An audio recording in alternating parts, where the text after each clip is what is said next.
करोगे ना उतना आपके लिए बेटर है। डोंट बी लाइक कि हाँ अब कैसा होता है ना, एक पॉइंट पे ऐसा हो जाएगा कि यार हम लोग प्रिपरेशन कर रहे हैं, जो मेरे फेवरेट क्वेश्चन है जो मेरे को अच्छे से आते हैं, this will be a kind of question जिसको मेरे को सॉल्व करने में ज्यादा इंटरेस्ट रहेगा, and suddenly then will be like यार जो मेरे को आ नहीं रहा है वो ना मैं छोड़ देता हूँ। ऐसा कभी नहीं करना। जितने ज्यादा नए क्वेश्चंस आप लोग देखोगे उतना आपको एग्जाम में बेनिफिट होगा। दे विल ट्राई, देखो कंसेप्ट बहुत ना लिमिटेड कंसेप्ट्स है हमारे पास मैथ्स में, ठीक है, तो उसके ऊपर क्या हो सकता है मैक्सिमम वेरिएशन पूछा जा सकता है। तो वो हर एक वेरिएशन, मेरा नॉर्मली किसी एग्जाम को अटैक करने का एक ही सिंपल फंडा होता है कि भाई आप जितने ज्यादा क्वेश्चन करके जाओगे उस पर्टिकुलर फंडा से रिलेटेड उतना आपके लिए क्या हो जाएगा बेटर होगा। उसमें से कोई ना कोई क्वेश्चन आएगा। बेसिकली अगर मैं आपको सिंपल टर्म्स में बताऊं तो आपका पेपर जो है वो ऑलरेडी अवेलेबल है, ठीक है, नेट पे आपका पेपर ऑलरेडी अवेलेबल है, बट इट्स जस्ट दैट आप लोग वहां तक पहुंचे नहीं। मतलब क्वेश्चन कौन सा है, ऐसा कोई नया क्वेश्चन नहीं आने वाला है आपके एग्जाम में, राइट, ठीक है, इट्स जस्ट दैट कि क्या हो जाएगा लैंग्वेज चेंज हो जाएगा। अब इतनी सारे एग्जाम्स होते हैं, कहीं ना कहीं से क्वेश्चन पेपर से पिक करना होता है, आप उनको चाहिए कितनी 22 क्वेश्चन चाहिए, वो 22 क्वेश्चन इतने सालों में से कहीं से भी पिक करेगा ना, समझ आ रहा है मैं क्या बोल रहा हूँ? तो वो 22 क्वेश्चंस जो है वो इतने पूरे कितने सालों से अब एग्जाम्स हो रहे हैं। नियर अबाउट इंडिया में एक साल में नियर अबाउट 150 से 200 एग्जाम होते हैं कॉम्पिटिटिव एग्जाम्स, समझ में आ रहा है? तो उसमें से वो 22 क्वेश्चन कहीं से भी पिक कर सकता है, और क्या प्रीवियस ईयर पे पिक करेगा ये भी नहीं है, वो तो इतने सालों से चल रही है एग्जाम, उसमें से कहीं से भी पिक कर सकता है। तो हमारा इंटेंशन क्या चाहिए कि we should reach till that questions, right. ये वो कैसे पॉसिबल है, अगर हम लोग एक किसी टॉपिक के मैक्सिमम नंबर ऑफ क्वेश्चंस करेंगे तो ही पॉसिबल है। तो बेसिकली 22 के 22 क्वेश्चन आपके अवेलेबल है, just that we have to reach over there. Changes क्या होंगे, सिर्फ वैल्यूज चेंज होंगे।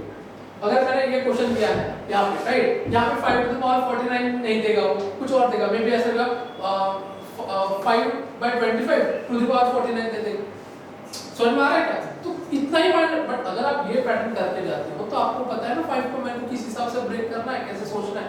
आप ये सोचो, जितना ज्यादा प्रैक्टिस होगा उतना आपको ज्यादा कॉन्फिडेंस मिलेगा, सिंपल सी बात। इसलिए ना क्या होता है, आई टेल यू कैट के जर्नी में क्या होता है, यहाँ से 4 महीने आगे, बराबर है, 120 दिन, to be very precise, right, 120 दिन ना, ये ना बहुत हेक्टिक दिन होने वाले हैं। और ये भी आप ध्यान में रखो, इसमें आपका दिवाली, दशहरा, अग्रपसन जो भी रहेगा वो सब चीजें आएगी, बराबर है ना, उसमें आपका टाइम वेस्ट होगा। सो इस टाइम पे अगर आप अपने ज्यादा एफर्ट्स डालते हो ना, तो वो टाइम आप लोग थोड़ा बहुत एंजॉय तो नहीं कर पाओगे, दैट इज प्रीटी श्योर। अब कोई लोग कर भी लेंगे, जो लोग सीरियस नहीं वो कर भी लेंगे।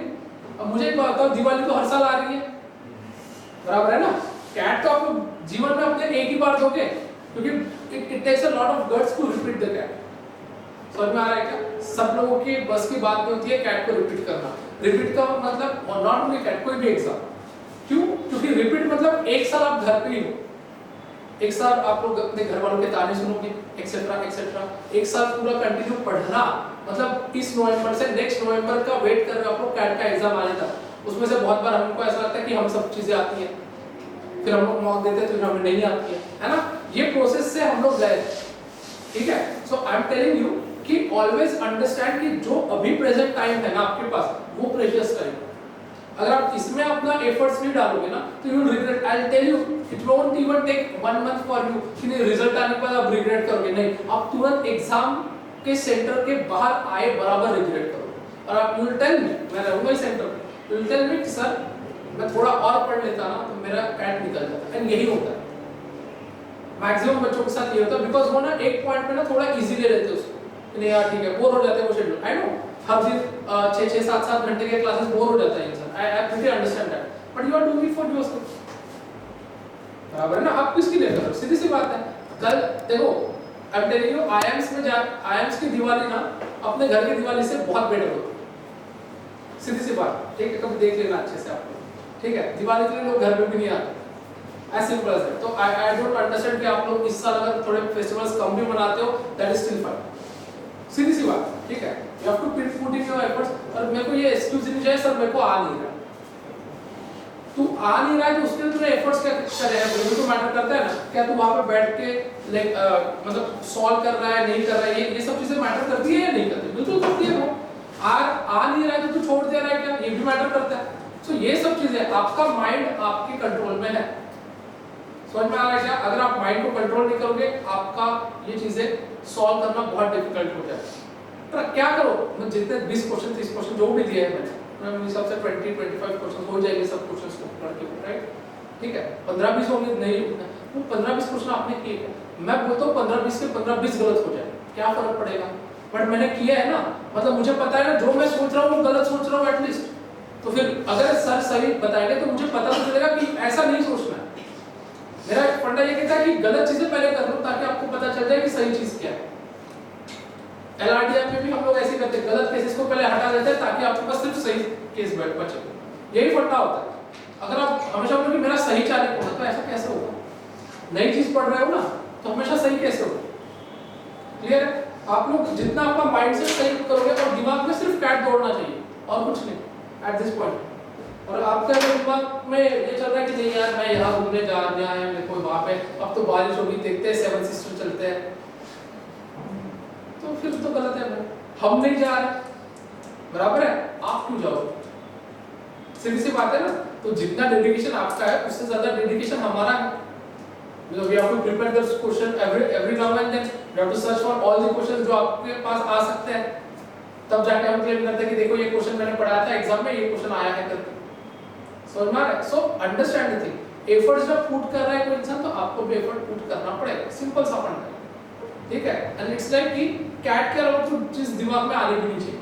इस पर 4 महीने बहुत बड़ा स्पैन नहीं है, I am telling you, a very less amount of time we are having, if you can see it, if you see and understand it, क्योंकि एक पॉइंट पे सिलेबस खत्म होने के बाद आपको मॉक के एनालिसिस भी तो कराना है ना मुझे, कि आप लोग सिर्फ घर पे मॉक दे दोगे और खुश सर इतना स्कोर आया है, ऐसा नहीं होता।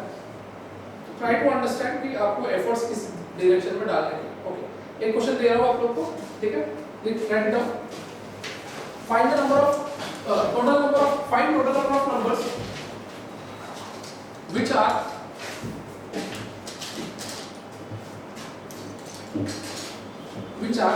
less than and co-prime to 120, which are less than and co-prime to 120. Find the total number of numbers which are less than and co-prime to 120.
क्या अंडरस्टैंडिंग बताया था मैंने इसका?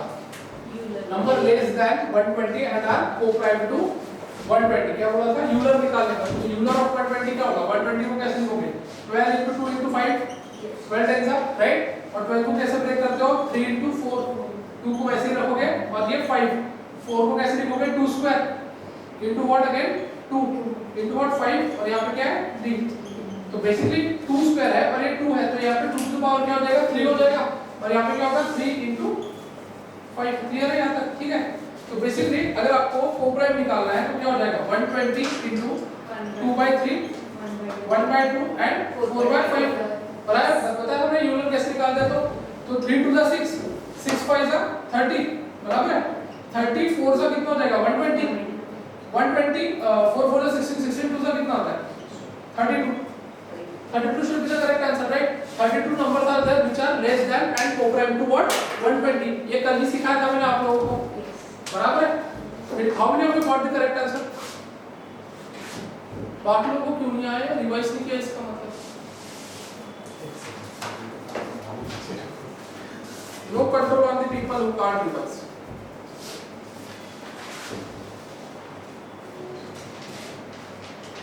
लिटरली मैंने 2 एग्जांपल ले लिए और दोनों की चीजें मैंने मैन्युअली पढ़ाई थी आपको, और उसके बाद मैंने आपको इसका ट्रिक बताया था कि कैसे निकालना है।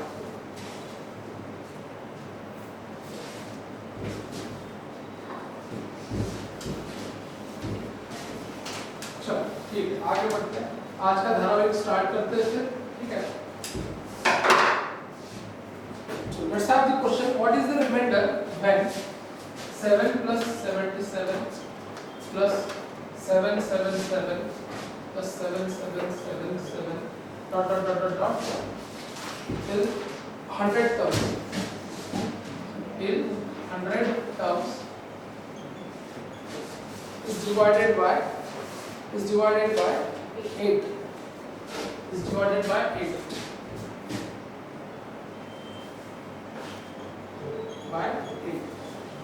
Find the remainder,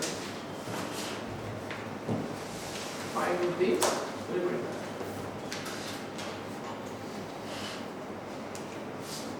इसका रिमाइंडर निकालना है, डिवाइडेड बाय व्हाट 8। पहले क्वेश्चन को अच्छे से समझो फिर मैं समझाता हूँ। What is the remainder when 7 plus 77 plus 777 plus continue divided by 8? Reminder चाहिए मुझको सर 6। बता मतलब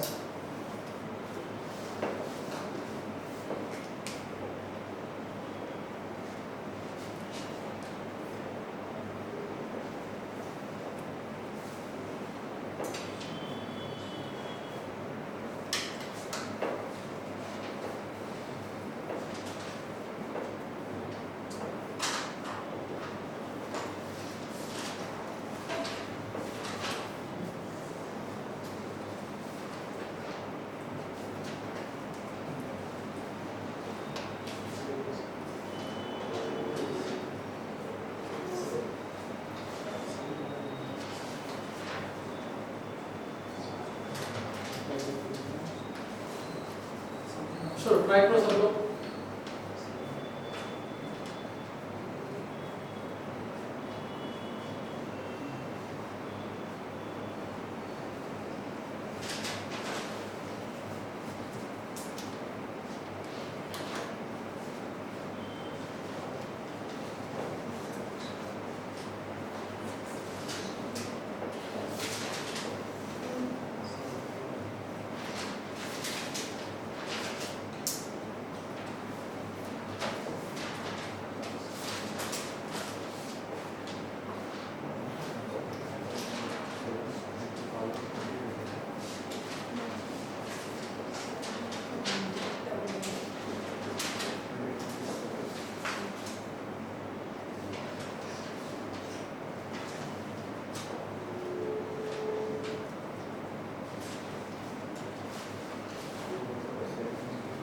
Done?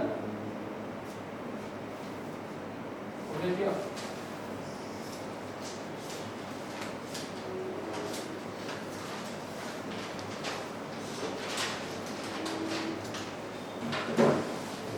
चलो लेट्स सी। क्या मैंने आपको डिविजिबिलिटी ऑफ 8 समझाया था? यस। मैं डिविजिबिलिटी ऑफ 8 समझाया था आपको? यस। जिनको नहीं पता मैं फिर से बता देता हूँ। डिविजिबिलिटी ऑफ 8 का मतलब होता है कि भाई साहब अगर आपके लास्ट 3 डिजिट, अगर कोई एक नंबर है, ठीक है, इसके अंदर है लास्ट 3 डिजिट्स, ठीक है, x a b c d e f, तो लास्ट 3 डिजिट्स अगर आपके 8 से डिवाइड होते हैं तो इसका मतलब क्या होता है, पूरा का पूरा नंबर क्या आपका 8 से डिवाइड हो रहा है। क्या ये बात दिमाग में जा रही है तुम लोगों को? Yes. अब देखो यार, अगर मैंने डिवाइडेड बाय 8 ऐसा वाला क्वेश्चन यहाँ पे है ना, ठीक है। पहले तो ये समझ लो कि टिल 100 टर्म्स का मतलब क्या है। देखो फर्स्ट टर्म में हमारे पास एक नंबर है, दूसरे टर्म में हमारे पास 2 डिजिट्स है, तीसरे टर्म में हमारे पास 3 है, चौथे टर्म में 4 है। तो 100 टर्म में 7 कितने टाइम्स होगा? 100 टाइम्स होगा। क्या ये पैटर्न समझ में आ रहा है? मैंने कल भी आपको समझाया था, जब भी ऐसा क्वेश्चन आता है there is a formation of some kind of pattern, और जिसमें आपको अभी तक का जितना भी ज्ञान है अपना वो उसमें आपको इंपोज करना पड़ता है, सिंपल है, ठीक। अब तो थिंग इज कि 7 अगर मैंने इंडिविजुअली समझते हैं 7 को 8 से डिवाइड किया तो मेरे पास -1 आएगा, या फिर क्या आएगा 7 ही आएगा, दोनों में से एक ही होगा ना। 7 को 8 से डिवाइड करोगे, 8 से कम है ना 7, तो क्या आएगा 7 ही आएगा, या फिर क्या होगा -1 आएगा। क्लियर है ये पॉइंट? ठीक है। अगर मैंने 77 को 8 से डिवाइड